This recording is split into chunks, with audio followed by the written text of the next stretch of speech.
What's going on, everybody? We are live here for the Braves Diamondbacks game. As we're excited for this one, the Braves got a 2-1 lead in the series. We're hoping that we can pull it out tonight and win the series 3-1 instead of a split series. So Braves currently sit right now 9 games back from Philly. So definitely would be nice if we're able to get the win and get a game on them, make it down to 8. As getting a few more things set up real quick, and we got Anthony from Sorgy Story is going to be joining us in here in a minute, as he should be jumping in here soon. As the game is just about getting ready to be underway, first pitch about to be underway.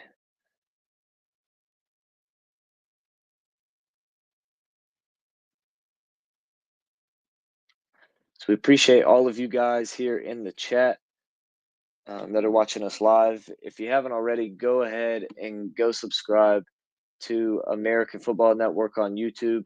Also, go check out our baseball channel, our Braves channel, the A-Town Baseball Podcast. Go subscribe over there.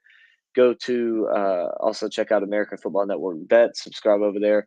The Podcast Boys Network on YouTube. Subscribe to them and follow Podcast Boys Network on Twitter. And check out Shady Sports Network on YouTube and on Twitter. I believe Facebook as well. You can also catch us on Twitter and Twitch as well.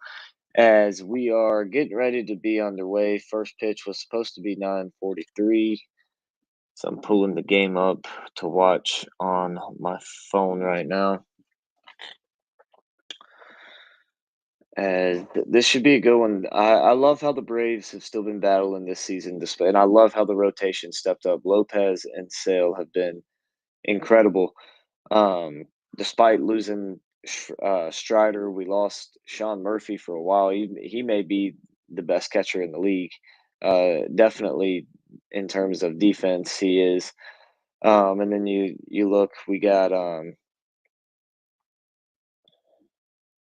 lost Acuna. Michael Harris been injured for a little bit, so it's been quite the struggle for the Braves here this season. As get one more thing set up as Anthony's in here. How you doing, Anthony? What is up? Doing well. How about you? Doing good, doing good. See the Brewer stuff on for you. Yup, got this Christian Yelich City Connect T-shirt in the mail a couple days ago. Good 4th of July deals on Fanatics last week. Oh yeah, they are. That's the best time to get in on is when they run those deals. Yeah. It's crazy how expensive some of this stuff is now. Yeah, this thing I think back was when you could get an adult jersey for like $80. Now it's like $110.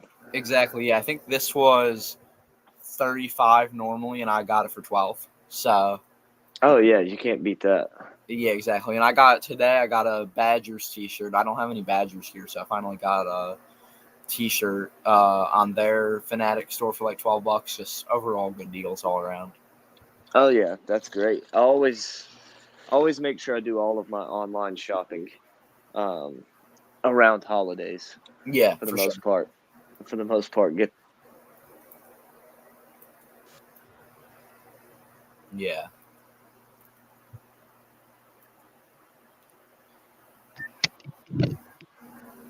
You there? Can you hear me now? Yeah, all good.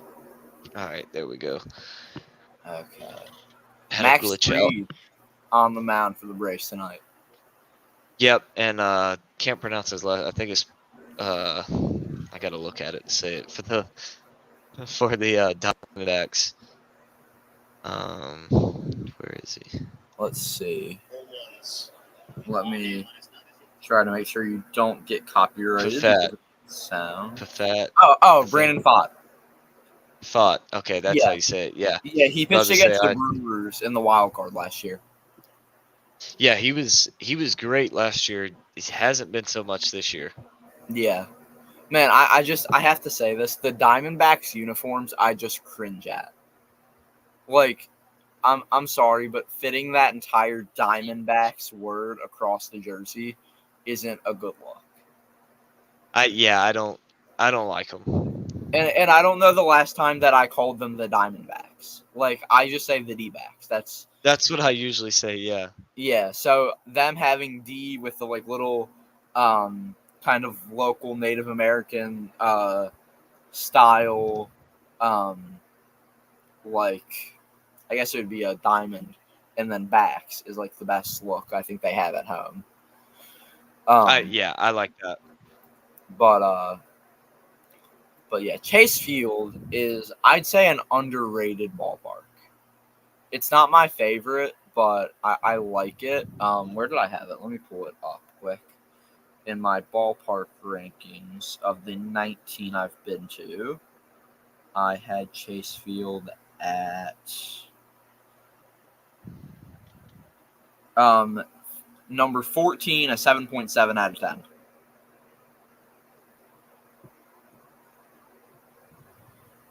So lower on my list, but is there a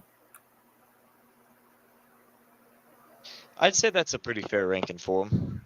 Yeah, I'm trying to figure out which one I missed. As a full count, DeMarte now. Yes, there is. I think that the concept of the stadium was to make it feel like an outdoor ballpark inside, but they failed at that because they made the outfield so enclosed. Mm-hmm. Yeah. As a nice definitely, yeah. A base hit for Marte on the full count into center field, and that is going to be a leadoff single as Atlanta in the first went 1-2-3. Kelnick, Albies, Riley failing to reach base, as that'll bring up Moreno for the Diamondbacks. Yeah, Moreno's been a decent catcher for them. He has been. He's been pretty solid.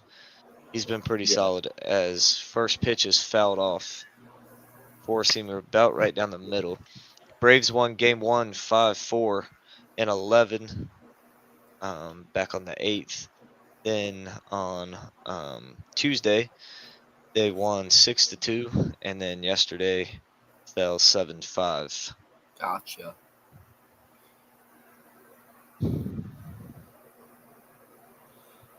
I was gonna say about Arizona. I find them really interesting this year. If I pull up their chances at the playoffs coming into today, they were given by Baseball Reference a 25.5% chance at the playoffs.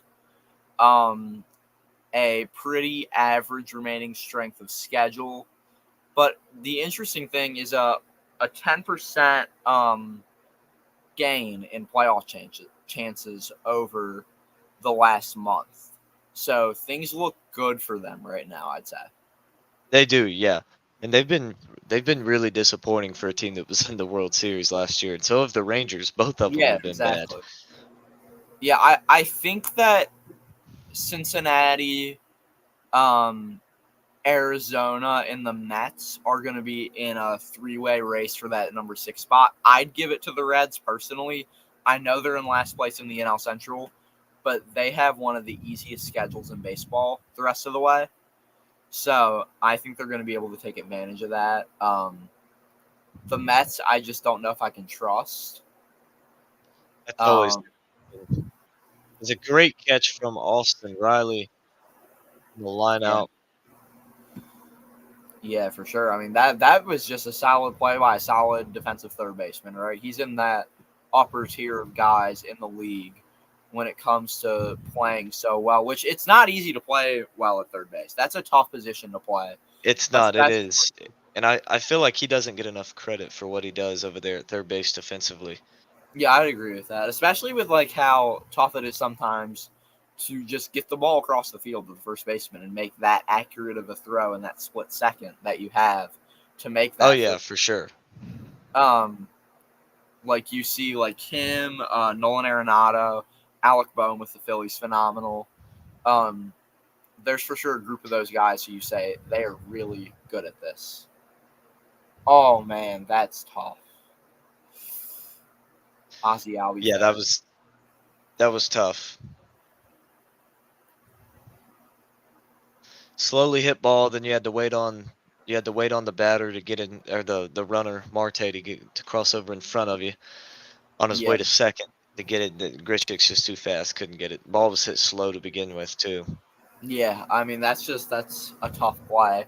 And it's rare you see those kind of plays at second base. We were just talking about third base. When you watch how these guys have to make plays on balls hit like that at third, as another one hit to third there. Oh yeah, for sure. On the second for one, on the first, a double play, and we're out of the inning. Nice. But as we are on a quick commercial break, we're going to take it with them.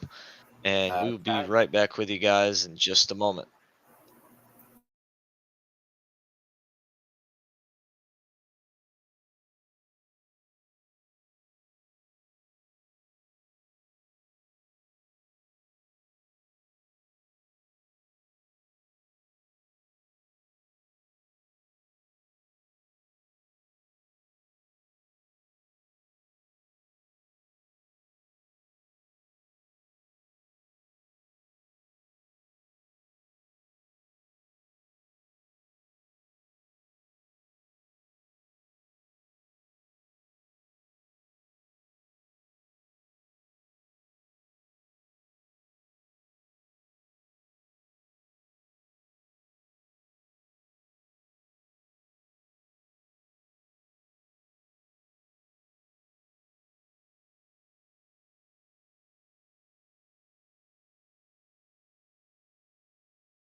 As we are back, as Matt Olson up for the Braves here, see if we can get some runners on the base path as the pitch ball up and in on him.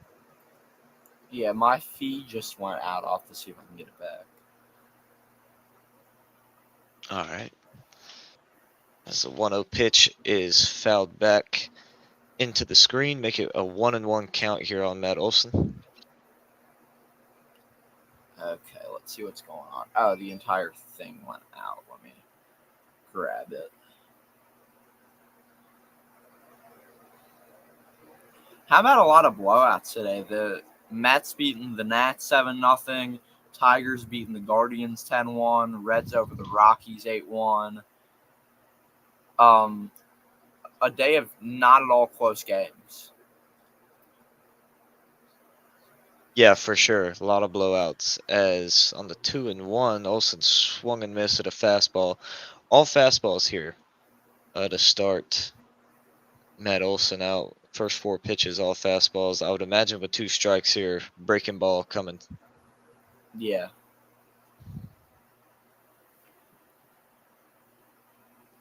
As it was a breaking ball, a sweeper in there, fouled back from Olson. What's your count and what's how many pitches does Spot have? 3-2 count.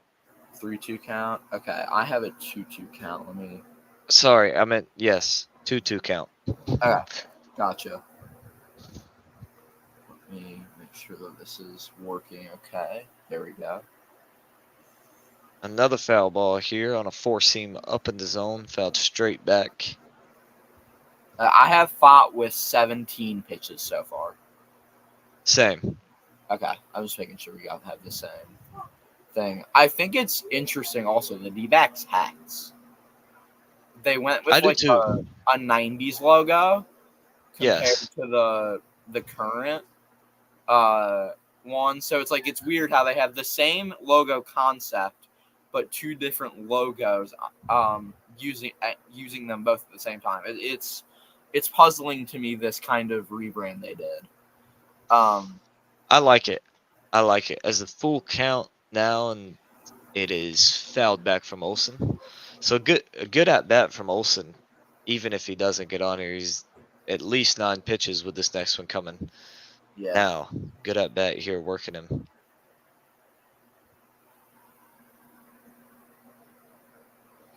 Weak grounder to second. Newman on the first in time.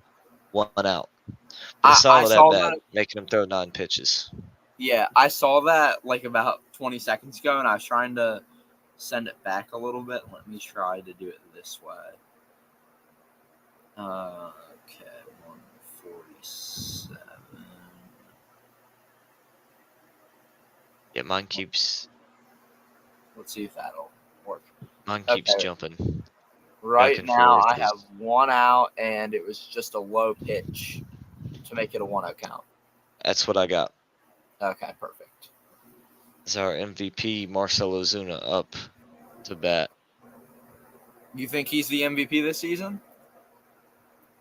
He's our MVP. I hope he's able to win it. Okay, I'll be back 1 second. All right. So I'll ask this question to Lincoln when he gets back, but I also just want to ask it as a question to anyone in the comment section.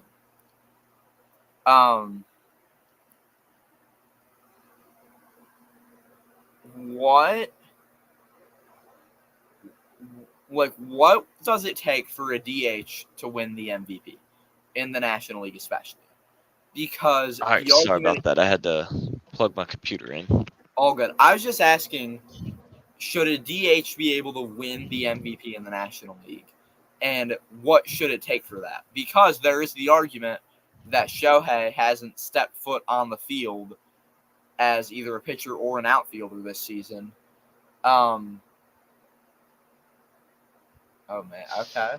I'll let you continue to play that one. Man, Ozuna hit that one pretty good.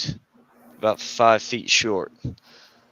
Yeah, about 5 feet short. And he's actually one RBI away from breaking the franchise record for RBIs before the All-Star break. Man. But tied with Andrew Jones right now. The thing about Ohtani is, so let's just say, theoretically, let's say Shohei ends up out for 3 weeks with an injury, God forbid. Right?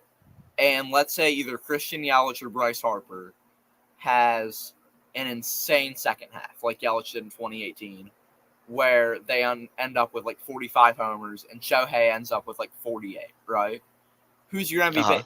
That's the question. Do you value the playing of the field for Harper or Yelich over that DH where you're only doing we're only really playing half the time as the other guys? Like, how do you value that?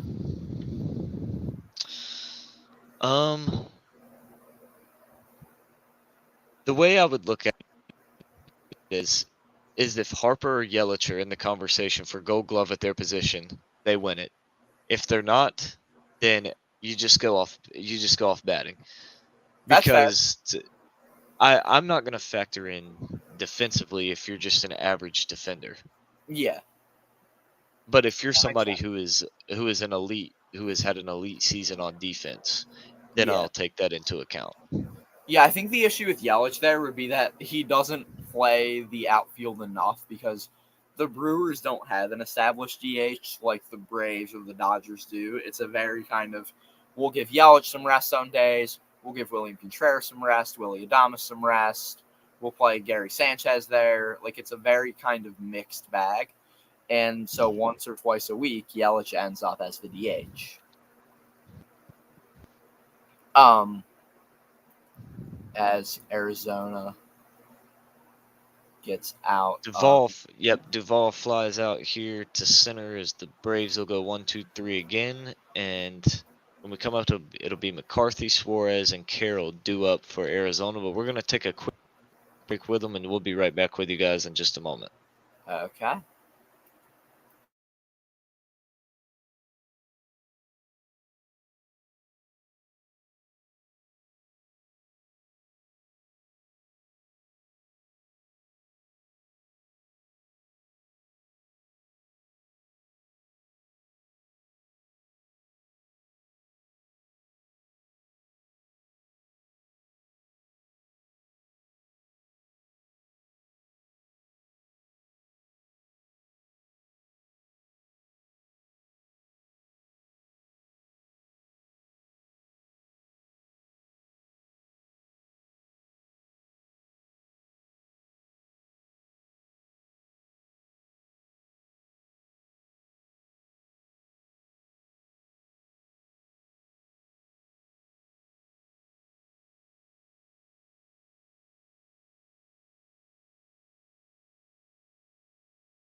All right, so we are back as the roof is closed in Arizona. Yeah. Got to keep McCarthy off the path here, as he is a very big threat on the base path. Him and Carroll due up in this inning. Got to keep those guys off the path. As Carroll won Rookie of the Year last year, and he's had a very down year this year, only hitting 211. They've got him hitting 7th. Yeah, I mean, it happens. Sophomore slump, right? For sure. We see guys struggle like that. I don't know what went wrong in Arizona. I don't know if it's a lack of veteran leadership. That's just a thought. No Tommy Pham.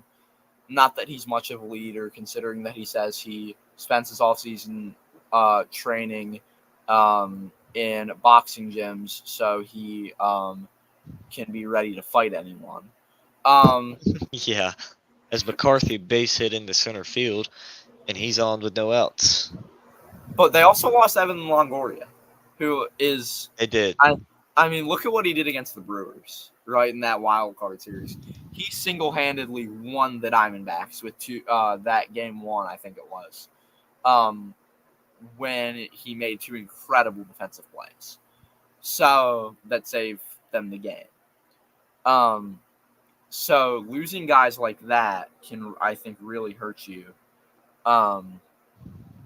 Down like when you're coming off. I mean, you have guys who like Eugenio Suarez who's up, but coming off a World Series loss, it can be tough. And also, did the Diamondbacks really deserve to be in that World Series? Like, if we're being honest,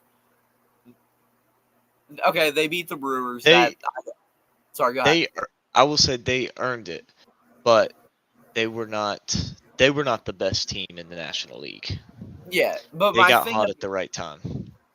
And I think part of it is getting hot at the right time, right? They sweep the Brewers. I don't think that came as a huge shock. It did to me because I'm a Brewers fan, but to other people, I don't think it did. The Dodgers one surprised me, but the Phillies, when it comes to the Phillies bats just went cold. That's what happened. The Diamondbacks didn't play incredible baseball in games, 3 through 7 of that series? Especially in games 5 through 7, Schwarber, Harper, and I think it was Trey Turner I'm trying to remember that third guy. I think it was Trey. None of them. What it really seemed Yeah. like to me is that the Phillies World Series was against the Braves, and it was like they used everything they had, and that it really looked at like just all the emotion and everything that was in that series. The Phillies didn't really know what to do with Arizona. That's Like, okay, true. there's not this rivalry. And it also seemed like they were a little exhausted. I think they were especially exhausted after taking that 2-0 lead, right? When Yes. they had won 2 games. And also consider this. There is no bigger home field advantage in baseball than Citizens Bank Park during the playoffs. Just the amount of noise and the amount of energy coming out of that stadium. And the way that those fans will get into your head unlike any other fan base. Those people are crazy up there. They are, especially during the playoffs, right? Like Zach Gallen. It's like if you took every Florida man that's ever made the news and put them all in a baseball stadium, told them to cheer for this team. Right, but we saw some people who weren't like that. In Game 7, the amount of people who left that ballpark before it was over. I'm sorry, but I don't care whether it's the third game of the year on let's say you had a couple rainouts opening weekend and it's a Tuesday in April, or if it's Game 7 of the World Series. I don't, unless you have a good reason, don't leave a game early. I've never understood anybody leaving a game early. I don't care. For instance, like football is the worst at it. Your team will be down by 30 points and they'll leave the game early. I get leaving 2 or 3 minutes left in the game because your team's not coming back and you want to beat the traffic. But leaving at halftime or third quarter, like you paid for the game, at least stay and watch it. You never know what could happen. Exactly. And although the Phillies were down in that Game 7, people just left because in Philadelphia and in other cities as well, not Arizona, because we've seen their fans didn't show up for that NLCS. They just didn't, which is sad to see. But in Philly, it's one of those cities where it's the hottest ticket in town, and if you're there, you're a cool person. That's just how it is. Right? So many of those people are like, oh, we're going to lose. There's not going to be any cool video to take to get me more followers on Instagram. I'm out. That was it.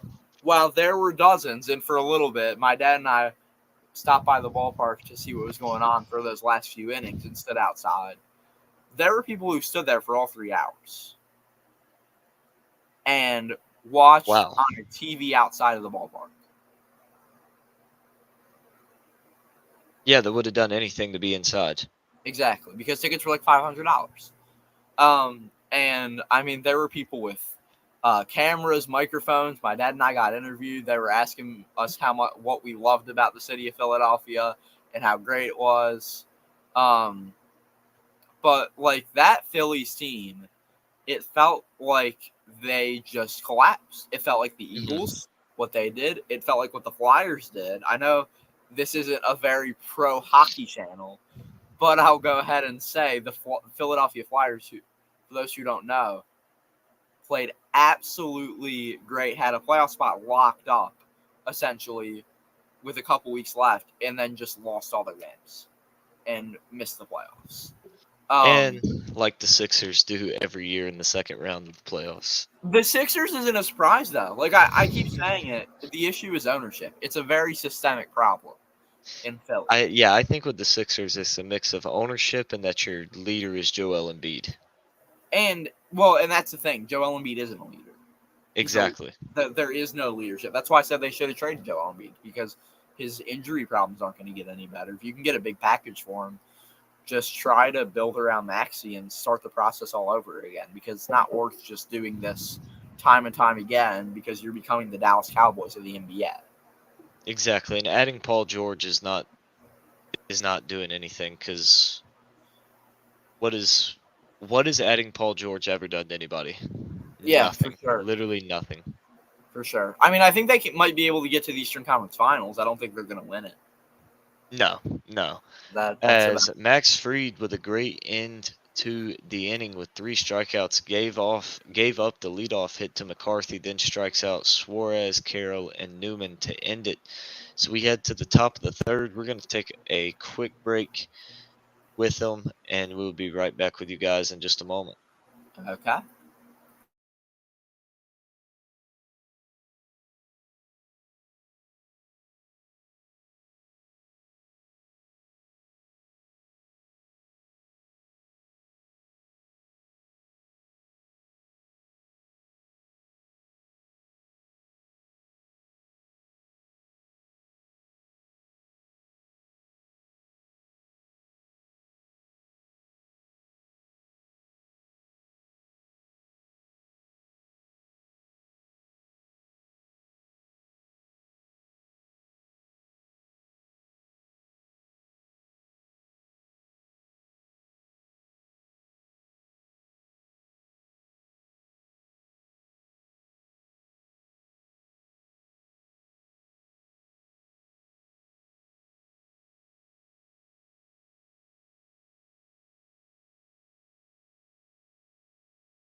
As we are back, and the man himself, Eddie Rosario, back in Atlanta again.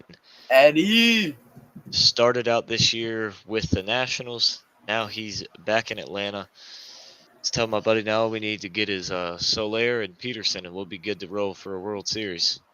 Man, can I say that those 3 guys, I would have died in 2022 after those guys were free agents.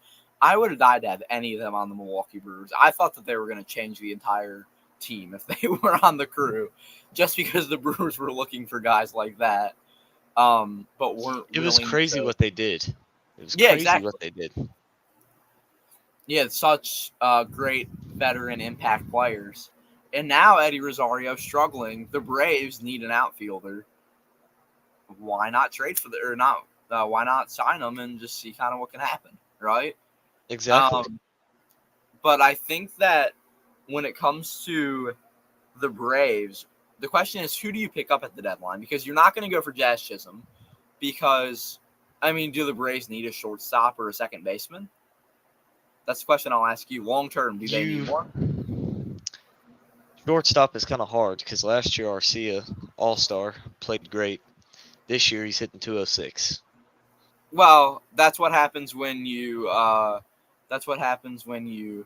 tell Bryce Harper, attaboy Bryce, and then that's what happens. I think the biggest struggle for Arcia, I think the biggest reason for his struggles this year is where he's positioned in the lineup and what the lineup around him looks like. These bats are not the same bats that were in this lineup last year. And so you couldn't put Arcia in. You couldn't pin him in somewhere and say, okay, well, you got to pitch to him because if, the guy behind him is on fire. So you gotta pitch to Arcia. You can't just mess around with him. And so now it's like he doesn't have that safety net of a guy behind him. Exactly. Yeah. I mean, I'll show you. One of my phone backgrounds is literally when Bryce Harper stared at them. That's my Phillies phone background, and then it opens to the Philly crowd during the playoffs. Like that moment now, like, is so funny to look back at. Because you don't mess with Bryce Harper. You just don't mess with Bryce Harper. It's and this is coming from a guy who almost cried when the Brewers. Actually, I probably did cry in, like, what would it have been, 2018? I think, when the Brewers traded Orlando Arcia. Or no, it's 2020. No, so I didn't cry. I was getting him mixed up with who did we trade? Jonathan Villarz, who we traded in 2018. Yep.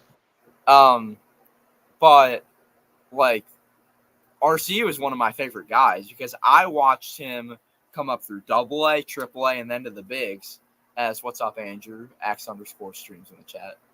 I popped into his Twitch chat and I was like, "Yo, I'll be back later. I'm on a YouTube live stream right now." Appreciate you stopping in, and appreciate Lou getting in. He says, "I need this game over 8 runs to win $2,000." How much did you put on that? That's what I want to know. How much you put down on it? Man, I've seen so As many like. I mean, if you look at the rest of the series, you would have hit in every game. You would have got a push in game 2, but game 1, game 3 would have been over. Yeah. The offense will pick up. The offense will pick up. And the football extraordinaire, appreciate you hopping in. My final score prediction for this game, I'm gonna go 7-5 Braves. So I'm gonna agree with you on the Braves winning, but we're already in the third. I'll say maybe 4-2 Braves. Okay. I think they get a win, but I think it's decently low scoring. I'm rooting for you, Lou. 7-5. Yeah, I hope, Lou, that you do cash out on that bet and get 2K. But my actual prediction would for sure be that. But like from the Phillies Braves thing, I think will be interesting this October because right now it looks like they'll end up playing in the DS. But the Phillies will have games 1, 2, and 5 at home. So they get that extra home game. That'll be interesting to see what happens there and how many games that series goes. Oh yeah, for sure. I mean, if you're the team playing Philly in the NLDS, I feel like the easiest path to victory is win 2, 3, and 4. Crowd's gonna be extra amped up for game 1 and game 5 in Philly. Not that game 2's gonna be game 2's gonna be easy or quiet in there. I just don't think Yeah. it'll be quite as amped up as the opening game of the playoffs and the final game of the series. If I will say though that if they win game 1 and they have that energy knowing that they're one game closer to moving on, because that's a big thing here in Philly is Ralph Thompson and the clubhouse have this tradition where after every playoff win, a guy in the clubhouse yells the update and then says Topper, which is the nickname for Rob Thompson, on how many games until they win the World Series. And so that's kind of just the phrasing is it's, 10 more Topper, right? So that every game getting closer, that energy just amps up that little bit. But home opener for the playoffs is going to have a little bit of extra juice. Oh yeah. Oh yeah, for sure. As Arcia goes down swinging to end the third, Braves still without a base runner, and this one spot is perfect through 3. As we're gonna head to the bottom of the third, we're gonna take a quick break here, but we'll be right back in just a moment.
first pitch fastball Yep. from Freed to Perdomo, right down the middle, pretty much.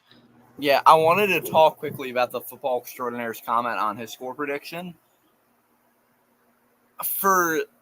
It would be fun to see it go extras, but I'll put one thing on that. For the Braves, they're hopping on a flight as soon as this game is over and they can get to the hotel or to the plane. They're hopping on a flight to San Diego for a weekend series against the Padres. So they want to get out of there as soon as possible and get into their hotel and get some good rest before tomorrow's opener at Petco Park.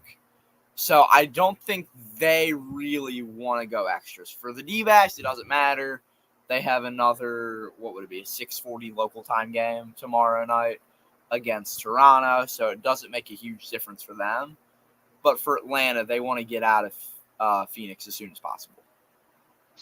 Oh, yeah, for sure. As Freed, first pitch fastball right down the middle, then 3 balls on the fastball, then a sinker at the top of the zone. Perdomo thought it was ball 4, tossed the bat, but a called strike, so a full count now. Yeah, but I mean, I've taken that Phoenix-San Diego flight. It's not long, but still, like, you want to be in and out of a city as soon as possible. Oh, yeah, for sure. As Perdomo will ground this one to Olsen. He'll touch the bag, and that'll be the first out of the inning. Yeah. You never really see somebody do good after they think it's ball 4 and toss the bat. Yeah, there's something Start down to mental first base there. and got to come back. There's some sort of mental thing there. I don't know what it is, but I yeah. don't either. Ketel Marte, this dude is, I'd say, the most underrated player in baseball. Gets absolutely He's up there. Yeah, he gets absolutely no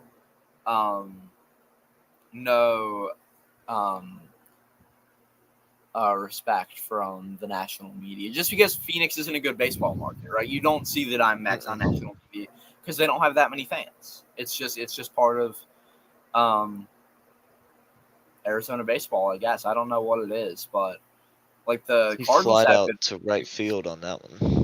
yeah, the Cardinals have good fans and the Suns have good fans, but baseball not the favorite sport, I guess, of Phoenicians, I guess is the right phrase for people from Phoenix. That's my guess. I don't know. Let me look on that David Fry question from the Football Extraordinaire. Let me pull up his stats. Batting 288. How many games? 70 games, 288. Catcher. This guy said, I didn't even know the Guardians had this guy. I must have missed him. I agree with you, Cody. I hope the Braves have a chance to come back and win the division. I think they do. Obviously, they have a chance. They can get hot in the second half. Philly can get cold. Do I think they will? Probably not. But I also don't think it's going to end with them being down 9 games in the division. I think they'll cut it to at least 5-6 games. I'd agree with that. Yeah. I think it'll be closer than it is now, but I'm not sure. I'm not sure that they come back and they win the division. Yeah. So to answer the Football Extraordinaire's question, my all-star team, let me pull it up on Instagram here. I had Rutschman as my starter, Perez as my backup, and Ohapi as a third catcher, as just to make sure that someone represents the Angels. As third out of the inning. But I don't love David Fry there. I just don't think he has the home run numbers to be there.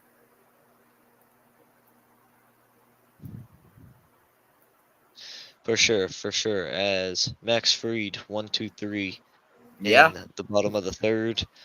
And you out? I could stick around for another inning or so. It's up to you. Quick moving game. Yeah, I'll say I'll stick around for another half inning and kind of keep talking about the Phillies Braves thing. We'll hang out for another half inning, but we're going to take a quick break while the commercials run, and we'll be right back with you guys in just a moment. Okay.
Seems like we are back here in the top of the fourth.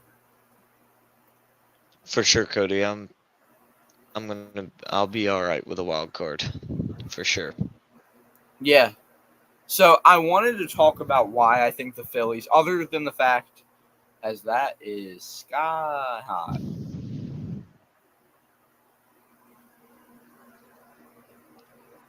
Yep, just a routine fly ball to center from Kelnick. Yeah, So he's but 0 for 2. Braves when it, still without a base run through 3 and a third innings here as Ozzy Albies fouls off the first pitch curve. 0 and yeah, 1. the reason part of the reason I want to stick around for this top of the fourth is I wanted to talk about something with the division lead that I find interesting, as there is never mind, that's foul. As how obviously the Acuna and Strider injuries have significantly hurt the Braves. But that said, there's something interesting with the Phillies that I think is factoring in to why they're playing so well. So let's start with this. Citizens Bank Park is one of the most hitter-friendly parks in baseball. A lot of home runs, easy to hit a home run there compared to Petco or another or Coors Field or a place like that where the dimensions are really deep. Although Coors Field evens out because of the elevation. But the thing about Citizens Bank Park is that it's really easy to hit a homer when it's hot and humid. And this has been one of the hottest and most humid summers in Philadelphia history. And as soon as that heat picked up in early April, the Phillies all of a sudden got hot and they haven't slowed down. And I really think that that has factored in into what they've done this year. Because they didn't make Oh, any yeah, for sure. Without a moves. doubt. They haven't made any Without major a doubt. moves. But sorry, go ahead. There's a good sweeper at the knees on the 2-2 gets Man, Albies. that is tough. Struck out swinging here on this one, as Fod is at 3 strikeouts now and still perfect through 3 2/3 innings. We streamed both of our teams' games, and Skeens had a no-hitter going through 7 against y'all. Looking like Yeah, we might have the same thing working here. I hope not. Well, okay. So as the Phillies fan of me says, I really hope that you guys lose. But me wanting your team to win, I want you guys to Yeah. have at least a decent game. You might be the bad luck. We might need to kick you off. I mean, I was at a Brewers no-hitter in Cleveland, so I had something going for me. But I don't know. Maybe it's just You that may have lost it. I think it might As be that that. sweeper's in the other batter's box. The thing is, I've watched 2 Brandon Pfaadt appearances, and he's been really good in both of them. This is the second time I've watched him. So maybe it's just that and same with Skeens. Skeens is always good when I watch him. But Well, there we go. See what happens. You talk about it, you ruin it. Perfect. Okay, there we go. See, I don't base hit believe in into the left no-hitter field. jinx. Earlier, I said that Skeens had the no-hitter and everything. It ended up being broken up, but I didn't. But Skeens wasn't the one who gave up the hit. And I mean, look at the amount of times that Vince Scully said no-hitter and the Dodgers had a no-hitter when he was there. Oh yeah. I'll say it the entire game. I don't care. And I mean, some dude in my comment section called me a nerd for it earlier. Say what you want. I don't care. I'm not the superstitious type of fan. Well, after the Braves' first base hit of the game, Olsen lines one to first base. Man, And that Walker is tags the back to end the inning. Yeah. Okay. Well, I'm gonna go ahead and head out. But I may be in the comment section a little bit. Sounds good. Sounds good. I'm probably gonna cut the commentary, leave the stream up. Got to be up early for work in the morning, so. Yeah. Well, have a great night. Comment section. Have a great night. Good luck to both teams the rest of the way. And For sure. Thank you for joining us, man. Make sure you guys go check out Sorgy Stories on YouTube and subscribe to them. Appreciate it. Go check them out. They do good stuff over there. But yeah, man, you have a good rest of your night. I'm sure we'll do another one soon. Sounds good.